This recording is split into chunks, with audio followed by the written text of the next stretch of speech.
Hey there, music maker, welcome back for another video. In this one, we're going to be checking out the chords to the classic swing standard, Right or Wrong. This one was originally composed and released in the early 20s, but it was made popular later in the 30s and 40s by Bob Wills and his Texas Playboys. Now, this tune uses a style of rhythm playing that we like to call sock rhythm, or sometimes just called like Western swing rhythm guitar. But in this tune, I'm going to be giving you some tips and tricks for how to take this beyond a basic sock pattern and incorporate some of those walking bass patterns. But you're going to have to stick around until the end of the video for that one, okay?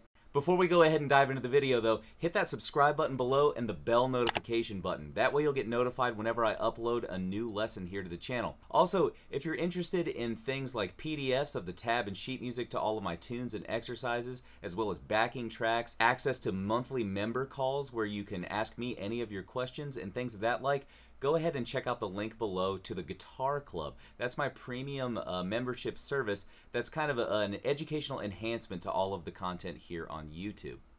Okay, my friend, let's go ahead and talk about the chord changes to this tune, Right or Wrong. But I'm going to go ahead and say again, today we're going to be learning a basic sock style rhythm. So before I go ahead and dive into anything else, let's cue up some footage of Right or Wrong again so you can get a feel for what sock rhythm is and sounds like, and then we'll go ahead and break it down, okay?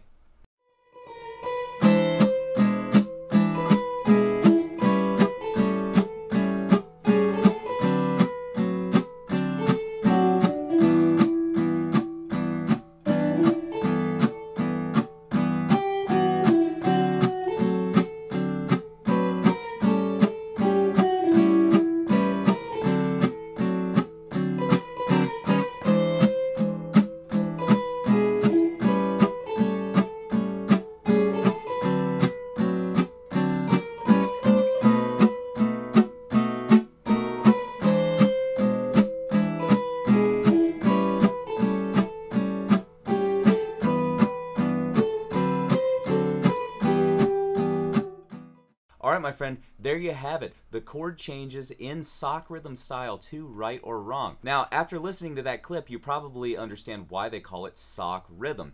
We kind of give a soft, chord on the downbeat, and then on beats 2 and 4, we give a sock. That's kind of an onomatopoeia for you there.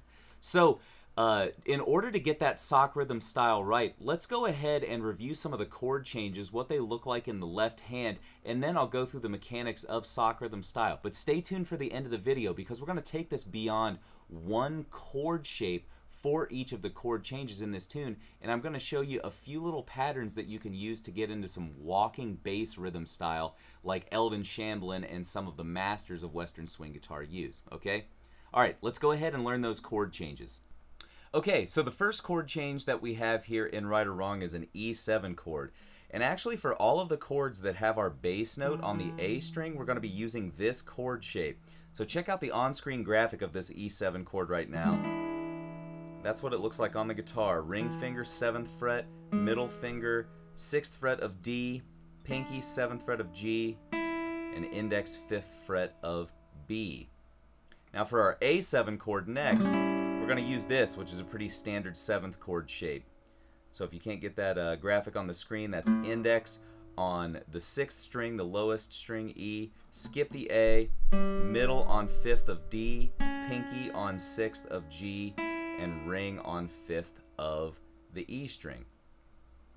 Now for our D7 chord, it's just our E7 shape, but back 2 frets. And then our 1 chord, a G6, we're going to be using this shape for our G6 chord. So it's middle finger on the 6th string, skip the 5th, index finger on 2nd of the 4th string, the D string, pinky on the 4th fret of the G string, and then ring finger on the 3rd fret of the B string. Now we've got one more chord change to learn here, but it's actually the same as a chord we've already learned before. So if we take our A7 chord that we learned a minute ago, and slide it up 2 frets, then it becomes a B7. So that's it for all of the basic chord changes. Now let's go ahead and see what that sock rhythm style looks like. I'm going to do it just on this E7 chord, and then we're going to kind of assume that you've got the mechanics down and can use it on the rest of the chord changes. So for sock rhythm, what we're going to do, I kind of use my thumb to block out that low E string. And I almost give like a full strum on the chord, or at least the lowest 3 notes of the chord. And then a sock. So once again, it's lowest 3 strings of the chord, sock. Strum, sock. Strum, sock. And you may be wondering how I get that sock sound.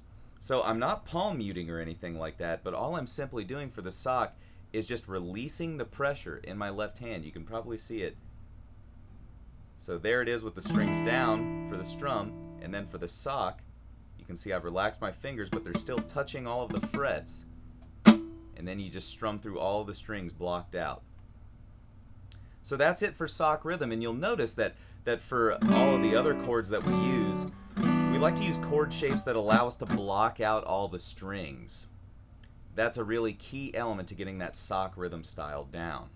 So when we're playing this dominant 7th shape here, one thing that we can actually do to add a little bit of motion to our playing is just rock this ring finger in the left hand back and forth between the A string and the E string.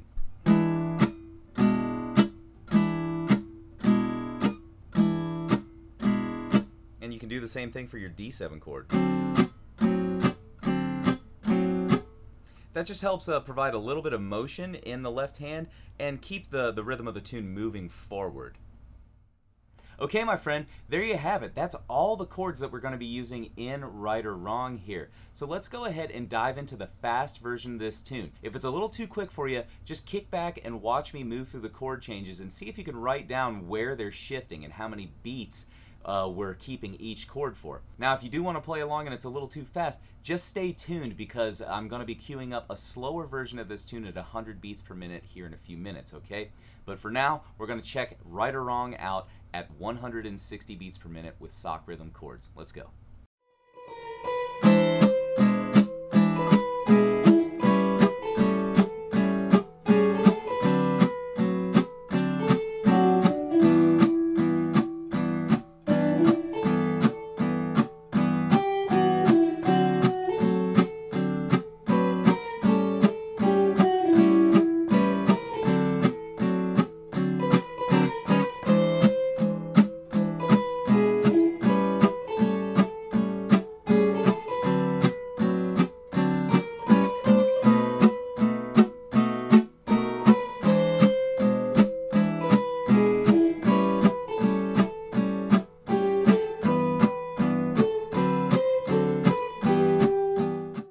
Alright, my friend, there it is at 160 beats per minute. Let's dial that metronome back a little bit and then see what this sounds like at 100 beats per minute.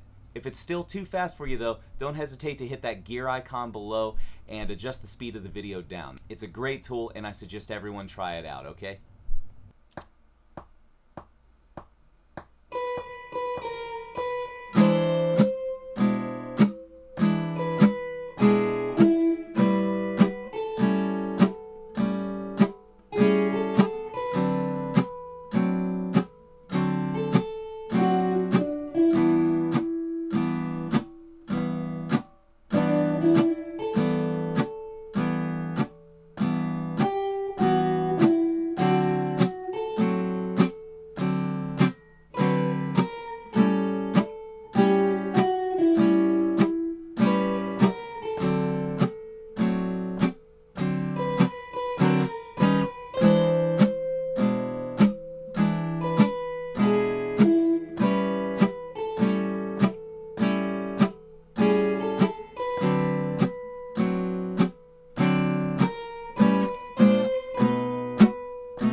Alright, my friend, now if you remember, I promised you at the beginning of the video that I'm going to show you how to incorporate some walking bass chord inversions into this tune. Before we go ahead and break it down, I want to show you a clip of me playing this one with a few standard patterns that I'm kind of mixing and matching on the chord changes to Right or Wrong. Let's go ahead and check it out.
Alright, my friend, what do you think? A little more dynamic than just the standard sock rhythm with one chord inversion per chord change, right? So let's go ahead and break down a couple patterns that you might be able to incorporate into your own playing so you can sound a little more like that last clip I just played. Alright, so if you're grabbing this E7 shape, or even the D7, right, because they're the same chord shape with the root note on the A string, there are a couple chord inversions that you might want to use in addition to that to walk around the neck of the guitar. So we'll call this one root position because our root note is in the lowest voice, but then we need a first inversion, a chord change with the third of the chord in the bass, and then a second inversion, a chord change with the fifth of the chord in the bass. So this is what we're going to use for our root position, and our first inversion, we're going to walk all the way up the neck and play what I like to call the Jimi Hendrix chord, or the weight, right? The band chord. So you've got your ring finger on the 11th fret, and then you're barring across the 9th fret on the D, G, and B strings. So there's your first inversion. And then for our second inversion, we can simply move back down to this chord shape that we've got here, and just move your ring finger down to the E string. That gets us a B note in the bass. And some of you may have even noticed that in this tune I was walking back and forth between it like that. So that's even a really simple way to get some walking motion in your chord changes as well. But now we've got this.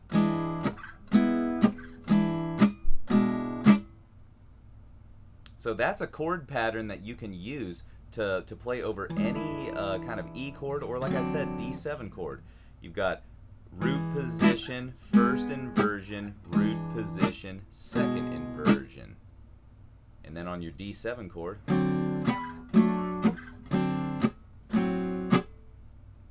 Now you're probably wondering too, what can we do to kind of fancy up this A7 chord? Well, I've got one for you right here. So that's your root position. First inversion, we're going to use this shape. And then second inversion, it's just like kind of an A bar chord, but instead of barring all the way across, you just want this note in the bass voice. And for that one, we can go like this.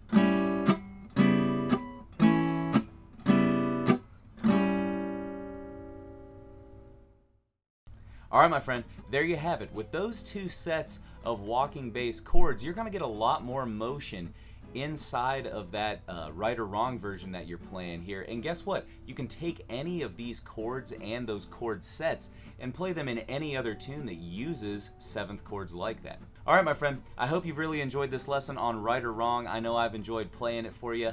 I really hope that you get a lot of mileage out of this tune and jam on this one with some of your buddies. Until the next time, though, have a great time picking on this one, and we'll catch you later.